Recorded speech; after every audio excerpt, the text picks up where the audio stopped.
Are there any side effects to doing TM? Yes, we do have some side effects to doing TM. The biggest uptake of copper in the body are tumors, which is where we want to cut it off from. But the second biggest uptake of copper in the body is from bone marrow.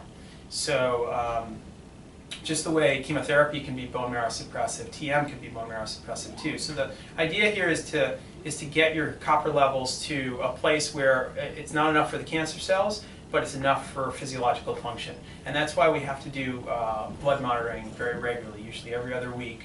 And we're looking at the white blood cells. They're the ones that usually take the hit first, particularly the absolute neutrophil count. And we want to make sure that we keep a sweet spot. We want to make sure we're looking for a target range of ceruloplasmin levels, that's the storage form of copper, between 8 and 12. At the same time, we want to look at the white blood cells, the red blood cells, and the platelets, and if they go below a certain mark, we have to back off on the TM.